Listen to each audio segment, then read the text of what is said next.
ବିଲାବଲ ଥାର୍ଡ଼ରେ କେଉଁ କେଉଁ ସ୍ୱର କୋମଳ? ଉତ୍ତର ହେଲା ରେ ଗା ଧ ନି। କେଉଁ ସ୍ୱର ତୀବ୍ର ହୁଏ? ନା ମା। ଔଡ଼ବ ଜାତିର ରାଗରେ କେତୋଟି ସ୍ୱର ଥାଏ? ଉତ୍ତର ହେଲା 5ଟି। ଷାଡ଼ବ ଜାତିର ରାଗରେ କେତୋଟି ସ୍ୱର ଥାଏ? ଉତ୍ତର ହେଲା 6ଟି। ସମ୍ପୂର୍ଣ୍ଣ ଜାତିର ରାଗରେ କେତୋଟି ସ୍ୱର ଥାଏ? ଉତ୍ତର ହେଲା 7ଟି। ଯେକୌଣସି ରାଗରେ ସବୁଠାରୁ କମରେ କେତୋଟି ସ୍ୱର ଥାଏ? 5ଟି। ରାଗର ମୁଖ୍ୟର କେତୋଟି ଜାତି? ରାଗ ମୁଖ୍ୟତଃ କେତୋଟି ଜାତି ଥାଏ? 3ଟି। ରାଗର ମୋଟ ଜାତି କେତୋଟି? ରାଗର ମୋଟ ଜାତି କେତୋଟି? 9ଟି।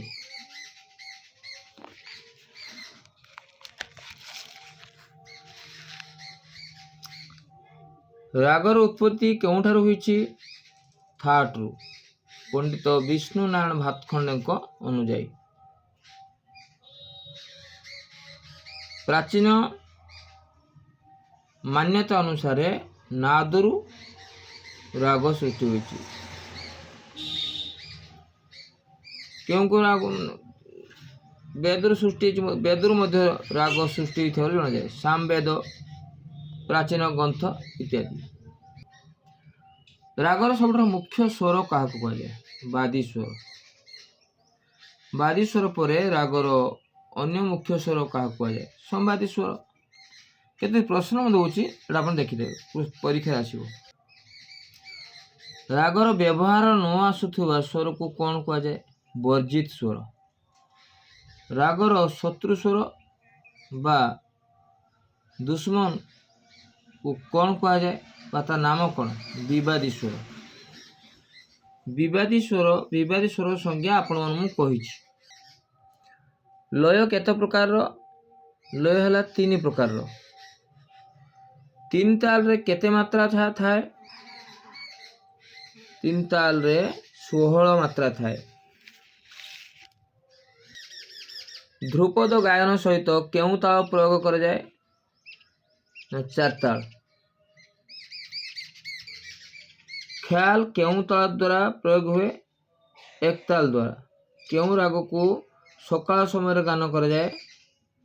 ଭୈରବୀ ରାଗକୁ। ଏମାନଙ୍କ ମଧ୍ୟରୁ କେଉଁ ରାଗ ଔଡ଼ବ ଜାତିର ଅଟନ୍ତି? ଭୈରବୀ, ବିଲାବଲ ଓ ମଲକଂସ ଓ କାଫି ମାନଙ୍କ ମଧ୍ୟରୁ ମଲକଂସ ଔଡ଼ବ ଜାତିର। ରାଗ ବିହାଗର ଗାଇବା ସମୟ କେତେବେଳେ?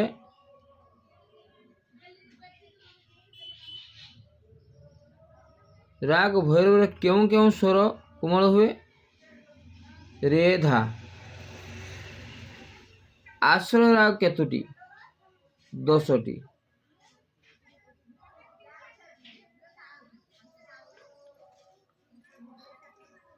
ଏମାନଙ୍କ ମଧ୍ୟରୁ କେଉଁ ରାଗ ଠୁମରି ଗାଇବା ହୁଏ? ଭୈରବୀ ରାଗ। ହିନ୍ଦୁସ୍ତାନୀ ସଙ୍ଗୀତରେ ସୋମକୁ କେମିତି ଲେଖାଯାଏ? ଦେଖେଇ ଦେଇଛି ଆପଣଙ୍କୁ, ଦେଖନ୍ତୁ। ସଙ୍ଗୀତ କାହାକୁ କୁହନ୍ତି? ଗାୟନ, ବାଦନ, ନୃତ୍ୟ ଓ 3ଟି ଯାକ? 3ଟି ଯାକ। ମନ୍ତ୍ର ସପ୍ତକରେ ବିନ୍ଦୁ କେଉଁଠି ଲଗାଯାଏ? ସ୍ୱରର ତଳେ। ତାର ସପ୍ତକରେ ବିନ୍ଦୁ କେଉଁଠି ଲଗାଯାଏ? ନା ସ୍ୱରର ଉପରେ। ଗୋଟିଏ ରାଗ ସହ ଅନ୍ୟ ରାଗ ମିଶୁଥିବା ରାଗକୁ କ'ଣ କୁହାଯାଏ? ନା ସମ୍ପ୍ରାକୃତିକ ରାଗ। ଆଶ୍ରୟ ରାଗ କାହାକୁ କୁହାଯାଏ? ଯେଉଁ ରାଗ ଥାଟ ନାମରେ ହୋଇଥାଏ। ଥାଟ ନାମରେ ଯେଉଁ ରାଗ ହୋଇଥାଏ ତାକୁ ଆଶ୍ରୟ ରାଗ କୁହାଯାଏ। ଭାରତରେ କେତୋଟି ସଙ୍ଗୀତ ପଦ୍ଧତି ଅଛି? 2ଟି। ହିନ୍ଦୁସ୍ତାନୀ ଆଉ କର୍ଣ୍ଣାଟକୀ। ଶୁଦ୍ଧ ସ୍ୱରର ଟିକେ ଉପର ସ୍ୱରକୁ କି ସ୍ୱର କୁହାଯାଏ? ତୀବ୍ର ସ୍ୱର, ମ। ଶୁଦ୍ଧ ସ୍ୱର ତଳ ସ୍ୱରକୁ କି ସ୍ୱର କୁହାଯାଏ? କୋମଳ ସ୍ୱର। ତଳେ ଦିଆଯାଇଥିବା ରାଗମାନଙ୍କ ମଧ୍ୟରୁ ଆଶ୍ରୟ ରାଗ କେଉଁଗୁଡ଼ିକ? ଭୋପାଲି, ଭୈରବ, ମାଲକଂସ ନା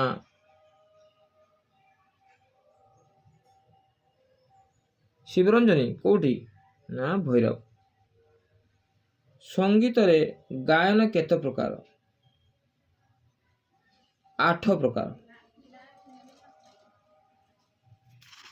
এইসব এগুলো ଦିଆଗଲା। ଦେଖିଦେବେ ଆପଣମାନେ। ସଙ୍ଗୀତରେ 7 ସ୍ୱର କେଉଁ କେଉଁ ପଶୁପକ୍ଷୀମାନଙ୍କ ମଧ୍ୟରୁ ଆସିଛି? ସା ଆସିଛି ଷଡ଼ଜ ମୟୂର ପାଖରୁ, ରେ ଅଛି ଋଷଭ, ବଗ ବା ଢାପକ ପାଖରୁ, ଗ ଆସିଛି ଗନ୍ଧାର ଛେଳି ପାଖରୁ, ମ ଆସିଛି ମଧ୍ୟମ କୁଆ ପାଖରୁ, ପ ହେଲା ପଞ୍ଚମ କୋଇଲି ପାଖରୁ,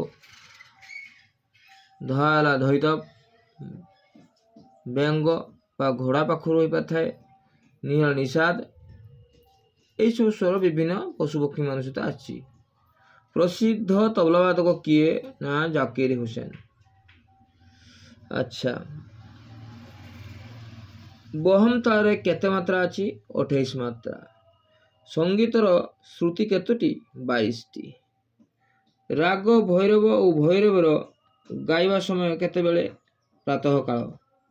ତରାନା କେଉଁ ଲୟ ଅଟେ? ଦ୍ରୁତ ଲୟ। ସିତାର କେଉଁ ଶ୍ରେଣୀର ବାଦ୍ୟଯନ୍ତ୍ର? ତତ୍ବାଦ୍ୟ। ତତ୍ବାଦ୍ୟ ହେଲା ଯାହା ତାର ଦ୍ୱାରା ବାଜେ, ସୁଶ୍ରୀ ବାଦ୍ୟ ବାୟୁ ଦ୍ୱାରା ବାଜେ, ଆଉ ଅବନଦ୍ଧ ବାଦ୍ୟ ହେଲା ଚମଡ଼ା ଦ୍ୱାରା ବାଜେ, ଆଉ ଧନବାଦ୍ୟ ହେଲା ଧାତୁରେ ଆଘାତ କଲେ ଯେଉଁ ଶବ୍ଦ ସୃଷ୍ଟି ହୁଏ। ସିତାର କେଉଁ ଶ୍ରେଣୀର ବାଦ୍ୟଯନ୍ତ୍ର? ତତ୍ ଶ୍ରେଣୀର।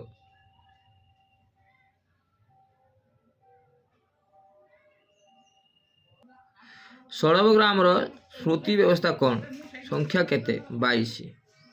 ଷଡ଼ବଗ୍ରାମର ସ୍ମୃତି ବ୍ୟବସ୍ଥା ଭାରତୀୟ ଶାସ୍ତ୍ରୀୟ ସଙ୍ଗୀତରେ ବହୁତ ପ୍ରାଚୀନତମ ଓ ମହତ୍ତ୍ୱପୂର୍ଣ୍ଣ ଅଟେ, ଯାହାର ବର୍ଣ୍ଣନା ବିଶେଷ କରି ନାଟ୍ୟଶାସ୍ତ୍ର ପାଖାପାଖି 200 BC ରୁ 200 BCରେ ମିଳେ। ଏଥିରେ 22ଟି ସ୍ମୃତି ଅଛି, ଯେଉଁଥିରେ ସରେଗମ ପଧନି ସେ ମିଶ୍ରିତ ଅଛି। ତାପରେ ଆପଣଙ୍କୁ ଆସିଲା ମାଡ଼ଙ୍ଗ କେଉଁଠିକାର ପ୍ରସିଦ୍ଧ ଲୋକଗୀତ? ରାଜସ୍ଥାନ। ଭୈରବ ଆଉ କାଫିର ମିଶ୍ରଣରେ କେଉଁ ରାଗ ସୃଷ୍ଟି ହୋଇଥାଏ? ଅହିର ଭୈରବ। ସଙ୍ଗୀତ ରଚନାଙ୍କର ଲେଖକ କିଏ? ସାରଙ୍ଗ ଦେବ।